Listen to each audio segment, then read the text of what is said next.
Life manager, the wolf. Their survival is critical to our ecosystems, our communities, and even our economy. As highly intelligent animals with strong social bonds, Minnesota wolves deserve to be protected and admired. Learn more at howlingforwolves.org.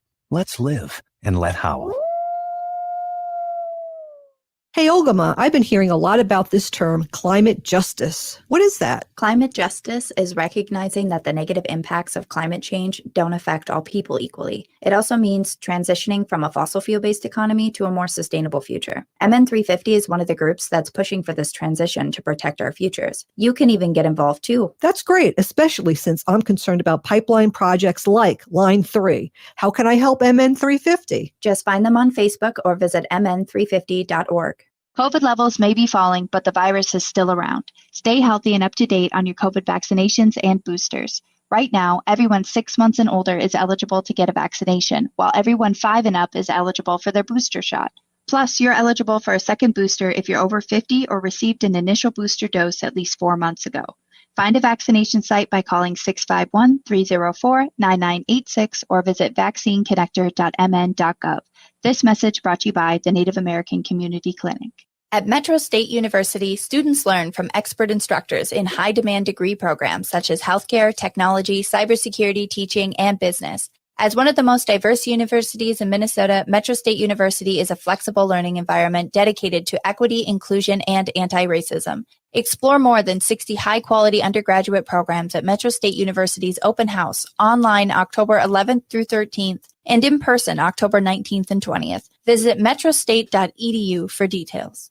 Ramsey County's Transforming Systems Together initiative is rethinking how the county delivers services and invests in the community, including through grants. Grants are available to support individuals and organizations providing prevention services and serving vulnerable youth involved in child protection and foster care. To learn more and see if you or your organization qualifies, visit ramseycounty.us/TST grants. Applications are due by September 30th. With your AM 950 weather, I'm Brett Johnson. Look for clear skies tonight with a low around 45, Thursday sunny with a high near 61, and Friday rain with a high around 57. Since 1984, Cafe Latte has been serving up the freshest baked goods and modern comfort food in a cafeteria setting. Their menu is prepared with the best ingredients available. Cafe Latte is a leader in sustainable dining, composting their food and paper waste along with recycling everything they can. Located off Victoria and Grand in St. Paul or at cafelatte.com. Portions of Native Roots Radio may be pre-recorded.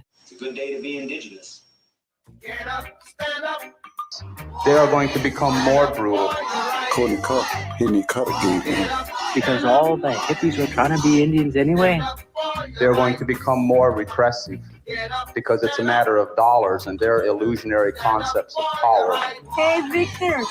We must live in balance with the earth. And also with recent happenings at Wounded Knee. I am awake. Welcome to Native Roots Radio presents I'm Awake, and I'm your host, Wakanja Hade. Hey, Kadagi to all my friends and relatives in four directions. You are listening to Native Roots Radio presents I'm Awake, and I'm your host, Robert Pilot. We discuss local and national Native news and events, and as you know, Native issues are human issues, and human issues are Native issues, and we put tobacco out and pray daily for good thoughts and good things for everybody all over Turtle Island here. So we have an awesome show today. We got Ogimaa with the news. We also have Alliant Energy stopping in, which is really cool. Griselda will be talking about what's going on with Alliant, and then we'll have Wendy as a comeback here. Wendy's coming back and doing some her animal portion of the show. I'm really excited for that. You know, just want to throw it out there. Really, really proud to be on Civic Media Network and really all over Turtle Island. We really appreciate all the support. And I just got to say this one thing before we get with Ogimaa and the news. All the people that came and talked to us, and I'm sure Wendy and I will talk a little bit about it too when she comes on. We were just so flabbergasted and excited to see all the people that came to the Minnesota State Fair to say hello, to all of us. working at the store. So we were really appreciative of all you people coming by to say hi. Hey, and just a reminder, this portion's brought to you by MN350, a grassroots organization fighting for climate justice. That's listen in on Ogimaa with the news. Welcome, Ogimaa with the news. Anin, everybody. I am Ogimaa Giniw Ikwe, and my name means Strong Golden Eagle Woman. I am a citizen of the Red Lake Nation in northern Minnesota, and I've got some news for you here tonight on Native Roots Radio. The first thing I want to address is something that we've talked about a little bit before, but something that definitely needs to be talked about again, and that is the Inflation Reduction Act. So the Inflation Reduction Act has some money set aside for Indian country. It's going to be a big deal. $720 million are going directly to tribal nations, but there are compromises within this deal that are raising a lot of concerns among Indian country and climate activists throughout the country.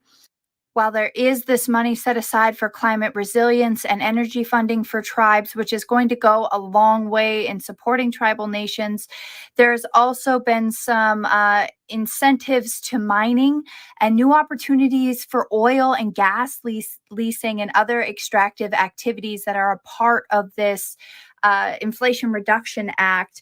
And those are really things that can pose critical problems for tribal cultural practices.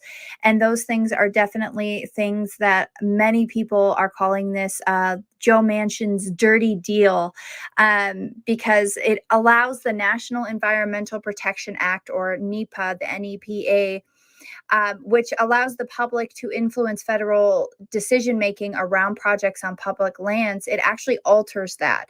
So the acts would create more sacrifice zones that would impact, of course, the lands of Indigenous and Black communities. According to Kalia Frederick, who's a climate justice organizer at NDN Collective, she told High Country News that, of course, those that are usually hit first and worst are going to continue to do that. $720 million towards Indian country is really a small portion of the $369 billion that's actually devoted to energy and climate in the bill. But it does include $235 million for tribal climate resistance, $225 million for tribes to develop high efficiency electric home rebate programs, and $75 million for energy loan programs, and $25 million specifically designated for Native Hawaiian climate resistance. All of these seem really great until we compare that it also reflects the Biden administration's plan to increase the nation's domestic supply of minerals that are important to renewable energy, such as nickel, copper, lithium, and cobalt. So mining companies will actually get a tax break for operations that deal with these critical minerals. And a vast majority of those mineral deposits are located within 35 miles of a tribal reservation, according to the 2021 analysis by the investment company MSCI. So the proximity between future mining ventures and Indigenous communities, it's just really apparent. So there's got to be a transition to renewable energy that respects tribal sovereignty. So that is something that we need to be looking at as we're going into environmental justice. There's ongoing conflicts here in Minnesota with copper, nickel mining, and then there's also conflicts going on for lithium mining at Thacker Pass in Nevada and a copper mine at Oak Flat, Arizona, both of which are things that we've talked about here on Native Roots Radio. There was a press release for environmental justice. It was a letter to the Senate that was signed by, I don't even know how many different organizations, one of which is Honor the Earth that we talk about. And I would imagine that Indigenous Environmental Network signed this as well. But frontline environmental justice leaders across the country delivered a letter signed by 87 frontline environmental justice and allied groups to the offices of Senators Tammy Duckworth, Cory Booker, and Tom Carper, and asking these senators who sit on the Senate Environmental Justice Caucus to reject the side deal proposed by Senator Manchin and Majority Leader Schumer, and not negotiate any piecemeal environmental justice amendments to the energy permitting deal that's already existing within this. So that is something that we're going to be keeping an eye on as we move forward into the year. Quick update here from what's happening after Typhoon Merbok has hit the western and northwestern coast of Alaska. Local, state, and regional resources have been deployed. There's about a dozen villages that have been damaged by the remnants of Typhoon Merbok. Many of those communities are in the process of cleaning up and trying to get back to normal to the best, of their abilities. The communities that were hit hardest were Nome, Hooper Bay, Scammon Bay, Golovin, and Newtok communities in Alaska. And they're, working to do what they can. They have a lot of bridges that were washed out, a lot of roads that were washed out. And then there's, of course, those really desolate communities up there that are very far away from other things and can only be reached by, airplane or boat or other things like that. So keeping up with that. But in great news, right now, this is from an NPR story. For the first time in 230 years, Congress has full U.S. Indigenous representation. So Mary Peltola, which we're going to talk about again, but she was elected to the U.S. House of Representatives as a representative for Alaska, and she made history. But now, after her swearing in, it's official for the first time that a Native American, an Alaskan Native, and a Native Hawaiian are all members of the House, which means that people who are Native are fully represented in the United States. There are now 6 Indigenous Americans who are representatives in the House, but now we have one from each Native American, Alaskan Native, and Native Hawaiian. So that is great news in the land of the government, and hopefully that keeps us moving forward with some of these ongoing projects. The last thing I want to touch about is The River Woe. This is a new movie that's coming out. It features an all-Native cast and first language speakers. It's done by Cherokee filmmaker Christopher Coursey. It's about a man who gets laid off from work and has to resort to the old ways to take care of his family. So again, this movie's just recently held private screenings and is going on some festival circuits, but they're hoping to make it available on YouTube here soon. It's called The River Woe. Again, a short film by Cherokee filmmaker Christopher Coursey. So looking forward to seeing that maybe make its rounds across social media. And as always, thank you for tuning in to Native Roots Radio Presents I'm Awake. And back to you, Robert. Hey, Peony Gigi, Ogimaa, great news as always. Always need to hear what's going on in Indian country. This is where you hear news you normally don't hear anywhere else. I just want to say, up next, we're going to be talking to Griselda with Alliant Energy about a lot of things and the great work they do. We'll be right back after this short break. Hey, Ogimaa, I've been hearing a lot about this term, climate justice. What is that? Climate justice is recognizing that the negative impacts of climate change don't affect all people equally. It also means transitioning from a fossil fuel-based economy to a more sustainable future. MN350 is one of the groups that's pushing for this transition to protect our futures. You can even get involved too. That's great, especially since I'm concerned about pipeline projects like Line 3. How can I help MN350? Just find them on Facebook or visit mn350.org.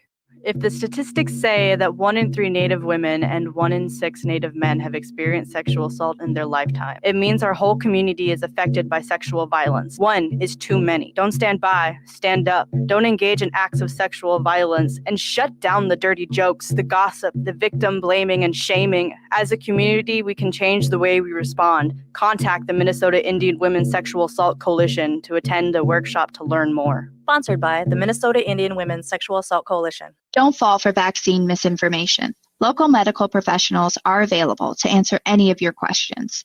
Initial shots and boosters are safe for people who are pregnant and even young children. Right now, vaccines are available for anyone over 6 months of age, while boosters are available for anyone over the age of 5. This message brought to you by the Native American Community Clinic. Find a vaccination site by calling 651-304-9986 or visit vaccineconnector.mn.gov. Ramsey County's Transforming Systems Together initiative is rethinking how the county delivers services and invests in the community, including through grants. Grants are available to support individuals and organizations providing prevention services and serving vulnerable youth involved in child protection and foster care. To learn more and see if you or your organization qualifies, visit ramseycounty.us/TST grants. Applications are due by September 30th.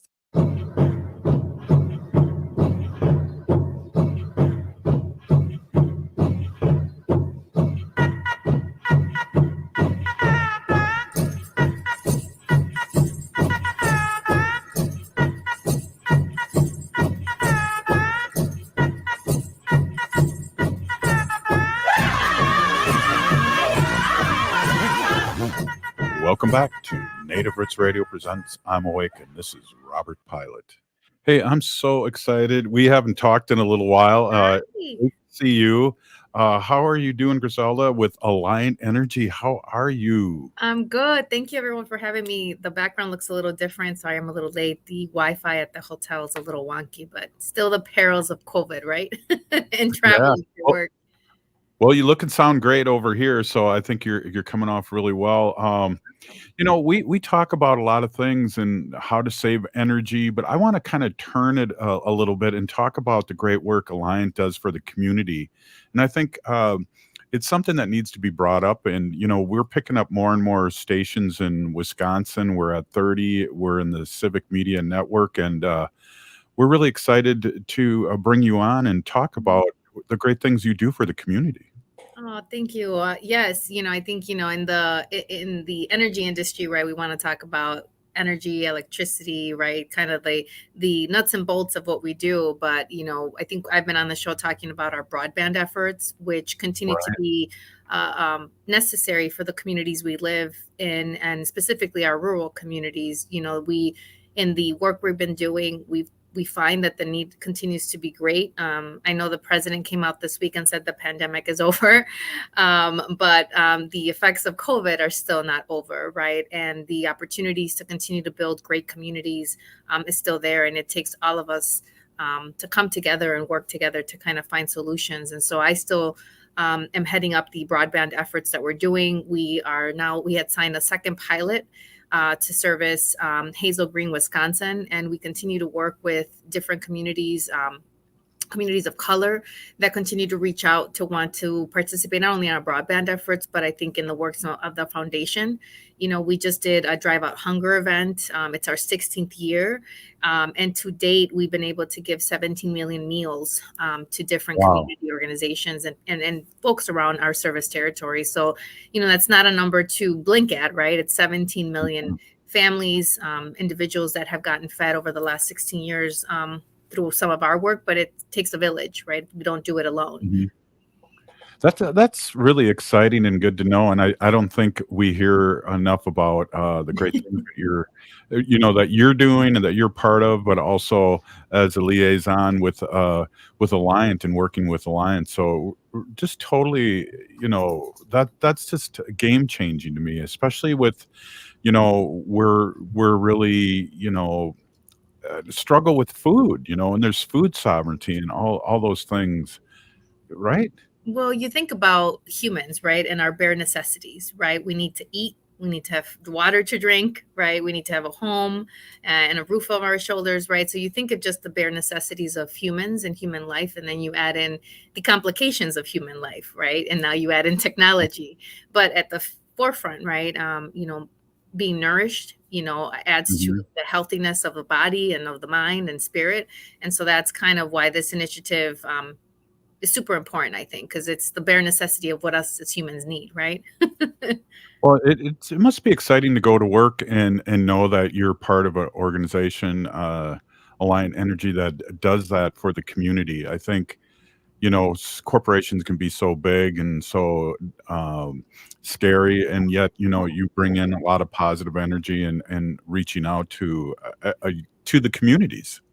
Yeah, I mean, I think I've been with the organization now going on 2 years. And so part of my role specifically, it's a newer role, but part of that role was to bring about a different lens as we look at community relations, relationship management, but also looking at where the gaps might be of what we should be looking at. And some of the work that I have been extremely thankful to lead is our environmental justice efforts as well, because that's something that we traditionally don't really look at times, right? But I think a lot of the work that we are trying to do is make sure that we're not leaving people behind as we're looking to build, new infrastructure to our operations, but also making sure that we're listening to the community and the customers that we're serving to make sure that we're showing up in the ways that they expect us to as well as good corporate stewards. Yeah, and that's exciting, and that you are. And I know we talked earlier too about what you do for the community too, like laptops and things Yeah. like that. In order to connect to the broadband, you need something to connect it with. Absolutely. I mean, I think when we look at broadband, right, there's the issue of not having the actual service and reliability. But, I've heard countless stories of people that say, well, I have the service, but I just don't have the phone or the computer. So that's why Right. people have to rely on schools and libraries. But during COVID, right, those entities were also closed. So what do you do? And so, yeah, we've been able to donate computers in both of our service territories, Iowa and Wisconsin, to different nonprofits, libraries, schools, and also public safety, entities, because we still continue to see, those entities struggle too as they're providing the safety that our communities need as well. Wow, that's a really good point. I want to switch gears just a little bit because I know we're on a tight schedule with you. We talk a lot about, we talk about environmental justice, and we also talk about wildlife on this show, and they all fit in what's going on with our brothers, with the hurricane and things like that. It's hard to see with environmental justice. What does that mean, and how do you guys promote that? Well, environmental justice, with our new president, well, he's not new anymore, right? But President Biden, when he came into office, launching EJ40, right? Kind of this initiative where he wanted to challenge organizations, corporations, to make sure that 40% of our investments and or what we were trying to do directly correlated to helping to build a better climate, a better society, which was really neat, right? But I think, it also put the mirror in front of all of us to say, what are we really doing? And I think it sparked a lot of conversation. I think obviously environment, right, is one thing, but out of that initiative, there's so many different ways that people look at environmental justice. Now there's terms like just transition, like if there's organizations that are transitioning to, more climate, looking at climate differently. There's energy equity, right? There's energy social justice, right? And so there's just so many different terms and so many different umbrellas that some of the work that we're doing falls under. And so it's just trying to come to agreement. And we've been doing the legwork and research to see what our peers are doing, and we're not uniform. And so I think that's part of it. And what I have often found is when you use the word justice, sometimes people get scared. I don't know. I think they just kind of hear the word justice and it's kind of like, whoa, right? And, I try to talk to individuals to say, like, it just really means being equitable to all the communities that we serve, all the people that we serve, regardless of race, gender, sexual orientation, right? And it doesn't mean when they hear justice that you become this advocacy company or organization. And I think, we're still dealing with some of those issues that I think have traditionally plagued our country. Yeah, and that's really good point. And what can we say other than prayers out for our relatives down south too?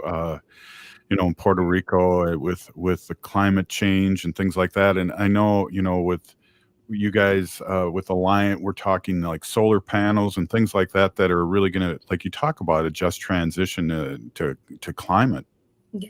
I read a really fascinating article about Puerto Rico and just what's going on in the world, right? Right. It was just 5 years ago with Hurricane Maria, right? And the island really hasn't recovered from that hurricane. And now you have Fiona here at the forefront. And, I read the article where the mayor was coming out and saying, in the last 5 years, we really didn't focus on infrastructure, rebuilding the island and the foundation, which is why Fiona's just kind of ravaged the island again. They were more focused on now technology and the grid and electricity, and the island can't really sustain that at this point. And so now it's the rebuilding of a country, right? And I think there's still a lot of tensions between the United States and Puerto Rico, just given the Commonwealth issue and just kind of the nationalism that people feel to the island and those that aren't. So there's just politics, right, continue to play a role. And, I think about Mexico, right? On September 19th, they had the same hurricane, on the same date, just like years apart over the last, 10, 15 years. And so you just begin to wonder how much of it is really not paying attention to Mother Nature and trying to really be strategic and forward looking to say, like, we have to pay attention, because otherwise we're slowly chipping at an earth that may not be here 10, 100 years from now, or whatever that looks like. Well, the earth will be here. It's us that won't. It's us that won't be, right? It'll heal itself after a long time, but Mother Earth is good that way.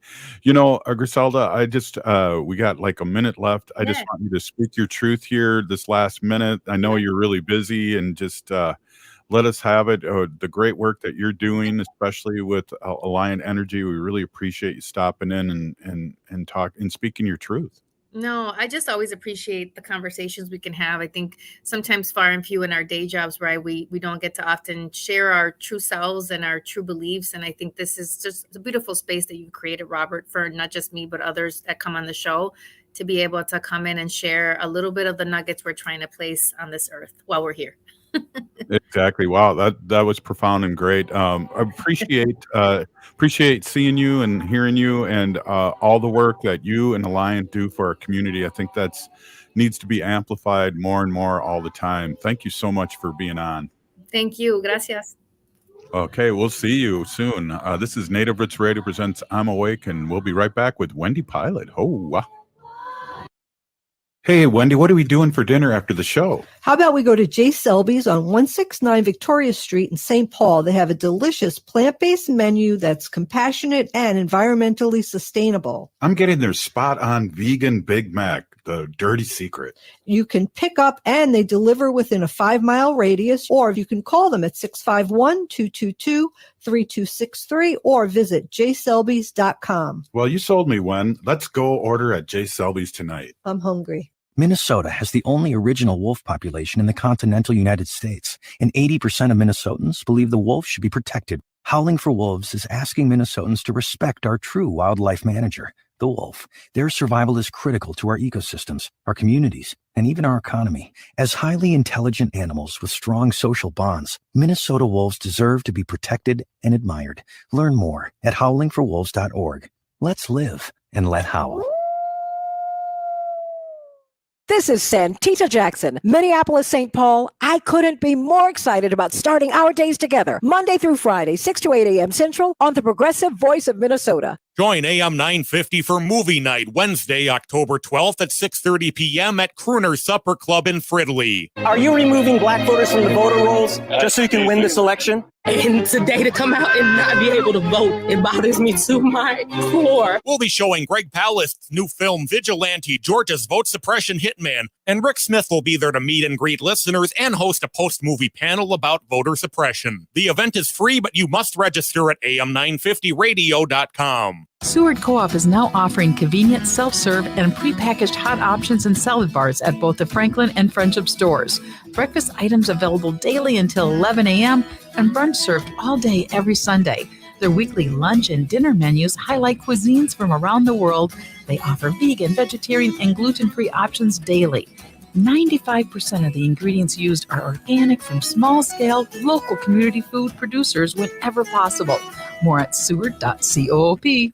Would you let animals pick your insurance? Do you really need to experience mayhem to get the best rates? Or how about a celebrity quarterback or fake university saving you money? There's a lot of marketing stunts when it comes to insurance, but what you really need is someone looking out for you. Call Array Insurance, and they will work hard to find you the best insurance coverage and rates. So avoid gimmicks and call Cheryl at Array, 763-504-3067 or arrayinsurance.com. Array Insurance, working hard for you. Warmer weather is here, and that means it's time for home improvement projects. If you're planning a remodel or property upgrade for your home or business, switching to solar energy should be part of your project, and All Energy Solar can help. Most home improvement projects don't pay for themselves until the property is sold, but switching to All Energy Solar is an investment that can actually pay for itself even if you don't sell your property. In fact, after 30 years of operation, solar energy could pay back 300 to 400% of the cost. Plus, a system from All Energy Solar is built to last, not just for years, but decades. Most systems from All Energy Solar come with a 25 to 30-year warranty. So make your home improvement project a better investment that can last and pay for itself by switching to All Energy Solar. Get a free, no-obligation assessment from All Energy Solar by calling 800-620-3370 or visiting allenergysolar.com.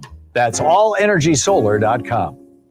With your AM 950 weather, I'm Brett Johnson. Look for clear skies tonight with a low around 45, Thursday sunny with a high near 61, and Friday rain with a high around 57. Since 1984, Cafe Latte has been serving up the freshest baked goods and modern comfort food in a cafeteria setting. Their menu is prepared with the best ingredients available. Cafe Latte is a leader in sustainable dining, composting their food and paper waste along with recycling everything they can. Located off Victoria and Grand in St. Paul or at cafelatte.com. You're listening to Native Roots Radio. This is Spirit from Reservation Dogs. Get up and listen.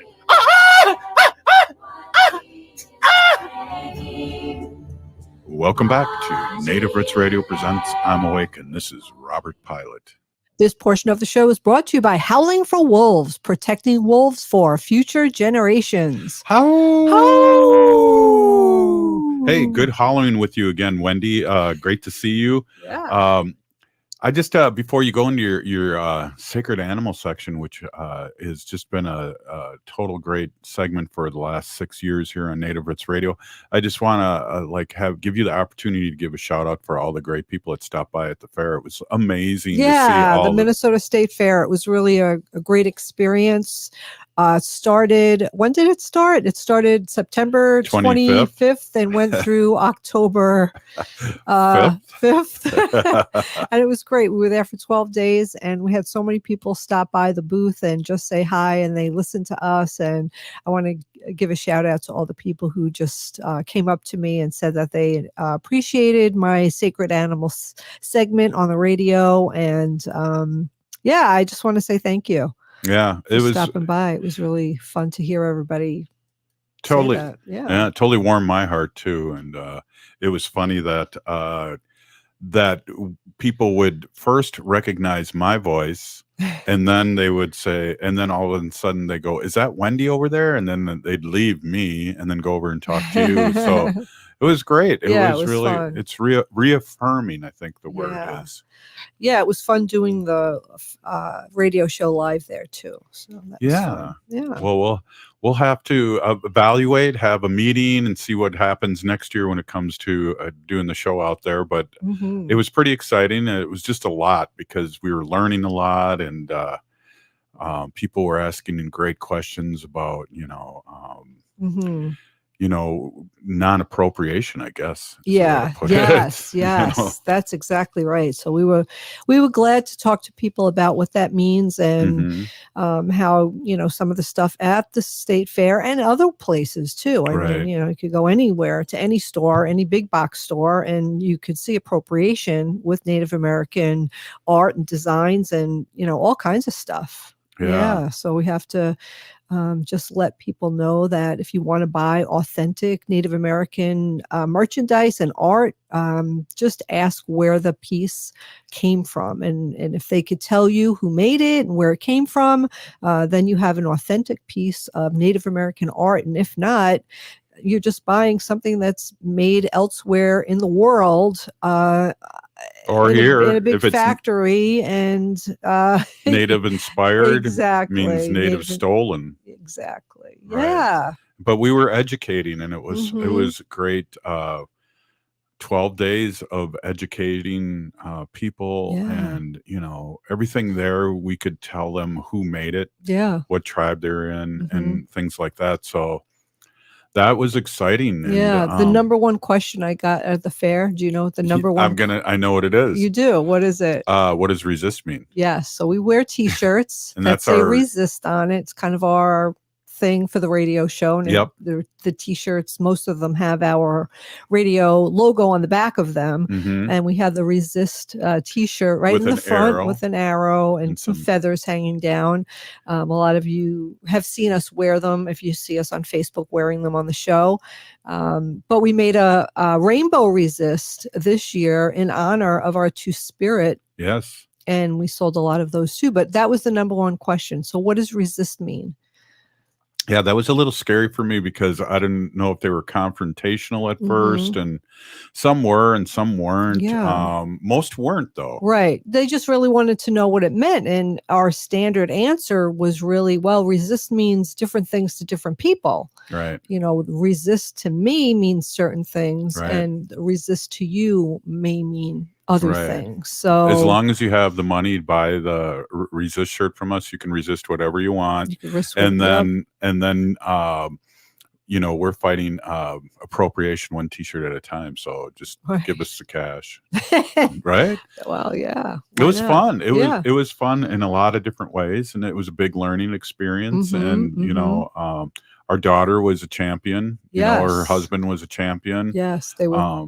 It Yeah, was- she was there every day from open to close, as well as you were. I just want to tell everyone too, Native Roots Trading Post will be back in Minneapolis at the Dayton's Project. Yeah. That's the Dayton's building. We believe it's going to be like November 15th. I just got an email, and it's Okay. it's Changes every day. Right. It's right.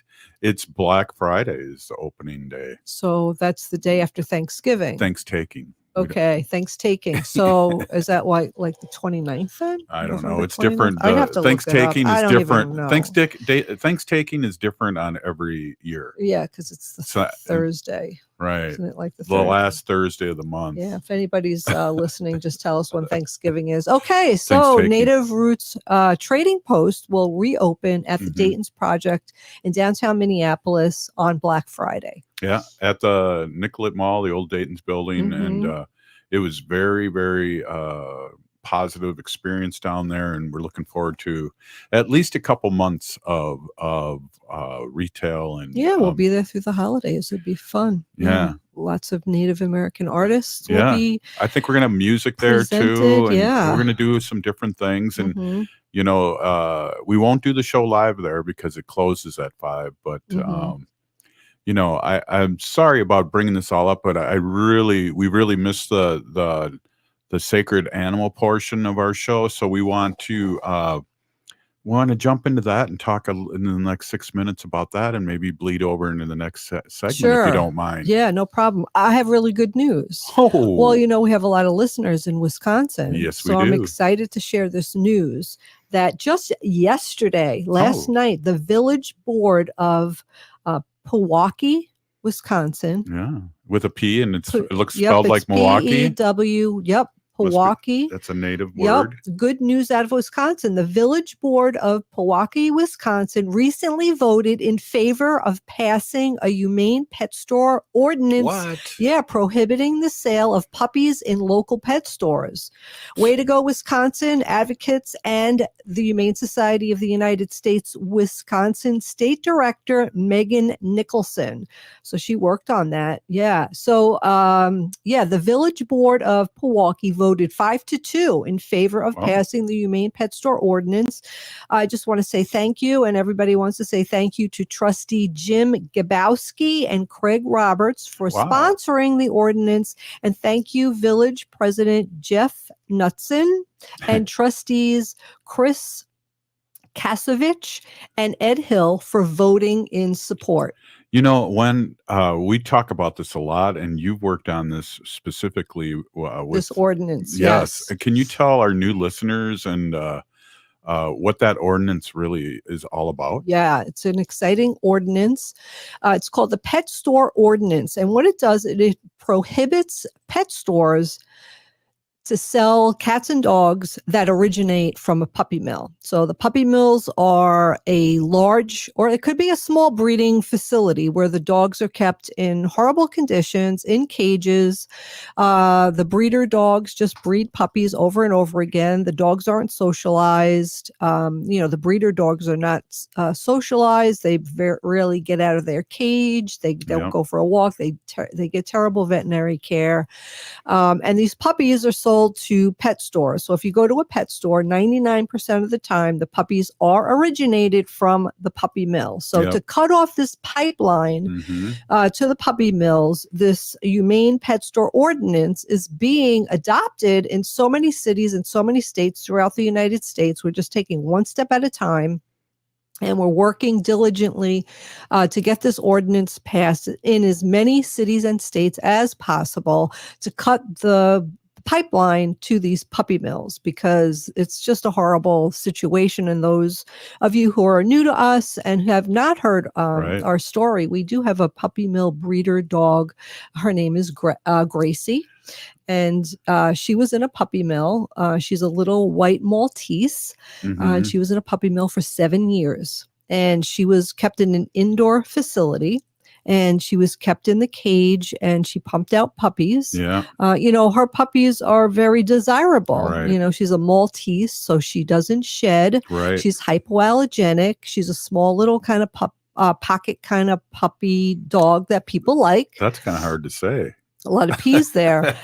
She's a little lap dog, and she was bred to be, your little companion to sit on your lap and you pet them. And poor little Gracie spent 7 years of her life breeding dogs so that people could buy them at pet stores. And a lot of people aren't educated on this. So we're just here to spread the words, to bring awareness to people to please adopt, do not shop. Right. And it's so important, Wendy, too, because we've talked about this, too, over the years, that I know cats are worse, but across the country, every person would not a child, baby, great-great-grandmother, 105-year-old, everybody In the United States, every person in the United States has to have 4 dogs each to combat the homeless dog population. Right. And approximately 7 cats each to help with the overpopulation of cats in the United States. So we really have a problem. And these dogs are kept being bred. Too, it's what happens to them. They get euthanized if they don't. It's ridiculous. And all the love that we've gotten from Gracie these past 5 years. Yeah, we've had it for 5 years.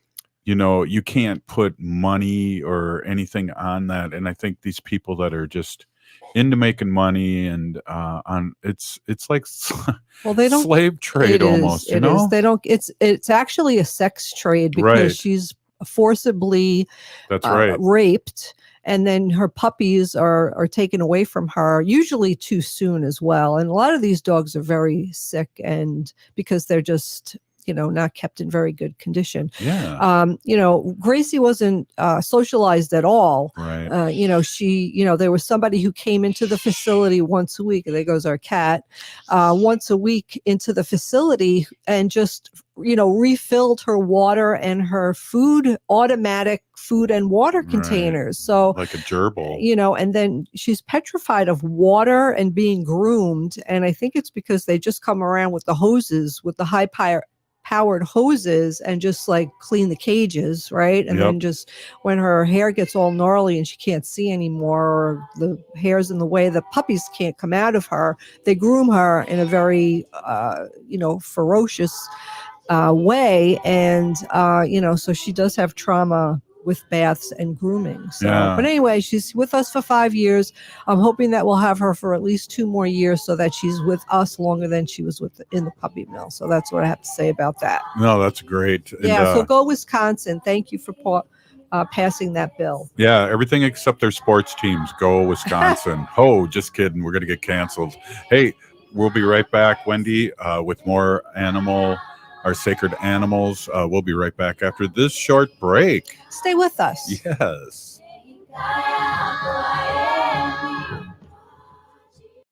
We are your relatives, We are your relations, brothers, sisters, sons. daughters. And some of us are your grandchildren. We are your community. Historically, we held places of honor and respect. Because of the impact of colonization, some of us are rejected, thrown out from family, friends, and community, set up as targets for sexual violence, sex trafficked, humiliated, tortured, and murdered. Everybody has the right to be safe. We are your relatives. Remember, Homophobia is not traditional. Sponsored by the Minnesota Indian Women's Sexual Assault Coalition. Minnesota has the only original wolf population in the continental United States, and 80% of Minnesotans believe the wolf should be protected. Howling for Wolves is asking Minnesotans to respect our true wildlife manager, the wolf. Their survival is critical to our ecosystems, our communities, and even our economy. As highly intelligent animals with strong social bonds, Minnesota wolves deserve to be protected and admired. Learn more at howlingforwolves.org. Let's live and let howl. Hey, Ogimaa, I've been hearing a lot about this term, climate justice. What is that? Climate justice is recognizing that the negative impacts of climate change don't affect all people equally. It also means transitioning from a fossil fuel-based economy to a more sustainable future. MN350 is one of the groups that's pushing for this transition to protect our futures. You can even get involved too. That's great, especially since I'm concerned about pipeline projects like Line 3. How can I help MN350? Just find them on Facebook or visit mn350.org. Ramsey County's Transforming Systems Together initiative is rethinking how the county delivers services and invests in the community, including through grants. Grants are available to support individuals and organizations providing prevention services and serving vulnerable youth involved in child protection and foster care. To learn more and see if you or your organization qualifies, visit ramseycounty.us/TST grants. Applications are due by September 30th. Hi, I'm Jane Fonda, and you're listening to Native Roots Radio. And we're back to Native Roots Radio presents I'm Awake, and this is Robert Pilot. This portion of the show is brought to you by Howling for Wolves, protecting wolves for future generations. I had to do it twice. Right on. No, good one. Good one, Wendy. Hey, shout out to when we were at Veg Fest, we stopped by Howling for Wolves. Yeah, they had a booth there. Awesome. Yes. Yep. And shout out to Maureen Hackett, who we know listens. Dr. Maureen Hackett. And she calls in when we need help, when we're struggling during the show. Every day. Yeah. Howling for Wolves is a great organization. Check them out. Support them if you can. Yeah. Right on. Hey, so great to have you back here. What else do you got for us? When I know we talked a little bit about our little Gracie and our one of the things before you go on, I'd really like you to paraphrase what you said at the St. Paul City Council about her not touching on leaves for the first time. Do you remember that? So I was honored. I had the pleasure and honor to be able to testify in front of the St. Paul City Council when we worked on getting this ordinance passed here in St. Paul. And I worked with our city council member, Chris Tolbert, who really supported the bill and understood that, he wants St. Paul to be a humane city. Most cities, I believe, want to be humane cities in the United States. And this was one way by passing this ordinance for St. Paul to become a humane city. So I was able, it was terrifying for me because there I was up in front of the 12 city council members of St. Paul. And I was like, humana. But, and public speaking is definitely not my thing. It makes me really nervous, but I just kept saying to myself, I'm doing this for Gracie. I'm doing this for Gracie. I'm doing this for Gracie. So when I went up there in front of them all, of course I had a picture of her and I just, pleaded with them to please pass this ordinance in St. Paul. And the reasons why was because Gracie was in that facility for 7 years, and for 7 years she never walked on grass. For 7 years she was never held kindly and spoke to nicely. For 7 years she never walked on a leash. She never sat on a couch in a home. She was just in that cage for seven or leaves. She never walked on leaves. She never walked on grass. When we did get her, she was really like a shell of a dog. She didn't know how to do anything. And we would always say, like, she would just freeze. Like when something scared her, she didn't know what it was. She would just, freeze in her steps. And we would always say, Gracie's frozen. And we'd kind of figure out, okay, what is she afraid of? What, how can we help her get it over this? And we were walking her that one day. It was the first fall that she was out of the puppy mill. Yeah. And she was walking and she just came across these pile of leaves and she just didn't know what to do. So she froze. Now our other dog, Wanda just jumped right over the leaves and went on her merry way. But Gracie didn't know what they were. She never saw them before, right? How could you blame her? So we kind of got down and patted on the leaves and told her it was okay. And she saw our other dog jump over the leaves. So she did. Mm-hmm. She didn't walk over the leaves. She jumped over the leaves. And it was like the cutest, saddest thing we ever saw. One thing you commented too, and, I got to say this real quick, and then I want to ask you this, is that dogs are so sacred to Native Americans. I mean, chiefs are named after them, Crow Dog, and so they're companions. But I remember we talked a little bit about a couple days ago how she used to, when you had hold her, she'd lean into you. Yeah, right. Yeah. So when you pick her up, she would also get like really stiff. You could tell like she was really, really stiff, and she was afraid. She didn't know what was going to happen. I was like, oh my God, somebody's picking me up. What's going to happen to me? And she would like lean into your body, and she was like a stiff board. Now you pick her up and she's like a sack of potatoes, right? Because she knows that, I'm getting picked up. I'm either going to be brought upstairs or downstairs or, whatever. Nothing bad's going to happen to her. But since we're talking about dogs, I really just wanted to bring up this really quickly. Sure. A couple of months ago, I talked about the beagles that were rescued from a facility called Envigo. So this lab bred dogs. So they bred dogs. They're in Virginia, and I'll get to that in just a second. Yeah. They bred dogs to be sold to pharmaceutical companies to be experimented on. Mm-hmm. And what happened was, let's just see, thousands of rescued beagles are now destined for their forever homes and the lives they deserve. The Humane Society of the United States called it a mission accomplished after it finished the task of rescuing, listen to this, nearly 4,000 beagles from a facility in Cumberland, Virginia, which bred dogs to be sold to labs for animal experimentation. Yep. So what happened was the Humane Society of the United States, let's see, the last group of the 312 beagles was removed from the facility on September 1st, and they will be taken to shelters and other rescue partners to find loving homes. So this operation began in July at the request of the United States Department of Justice. In May, the Department of Justice filed a lawsuit that cited the breeding facility Envigo RMS LLC for violations of the Animal Welfare Act. So these animals, what happened was an undercover investigator went into the facility and saw these dogs in horrific conditions. And I'm not even going to talk about how bad these conditions were, but you could just imagine how bad they were for them to go in there and shut this place down and to get 4,000 beagles out of this place. And the Humane Society of the United States was the organization that was called on to do this. So they went in there, the Humane Society of the United States went in there and got these dogs out little by little. They assessed everything, got the ones that were sick, the worst out first. They worked with all different shelters throughout the United States. So these beagles are like, some are here, some are there, some there. You could find them all over the place.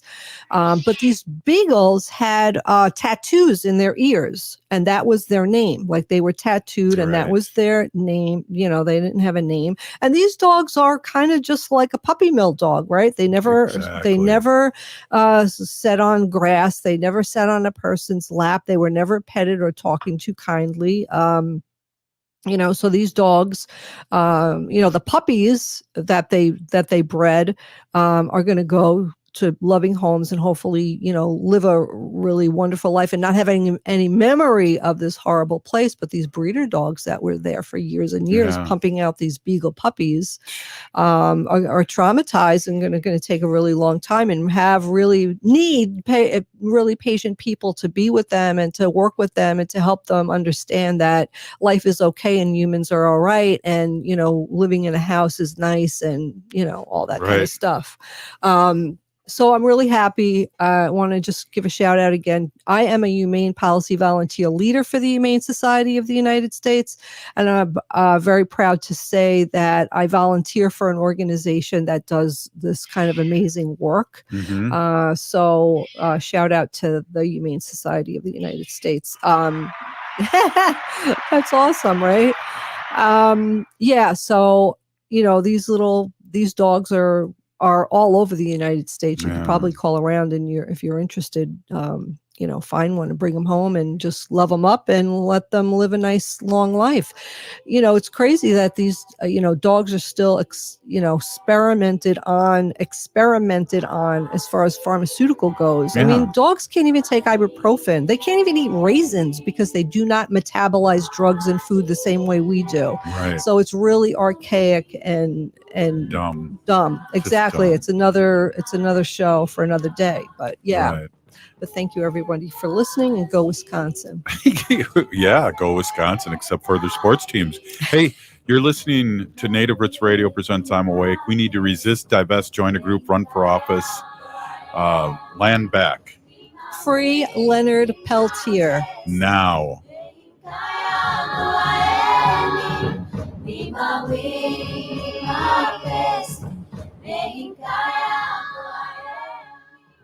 Hey, Minnesota, I'm Rick Smith, host of The Rick Smith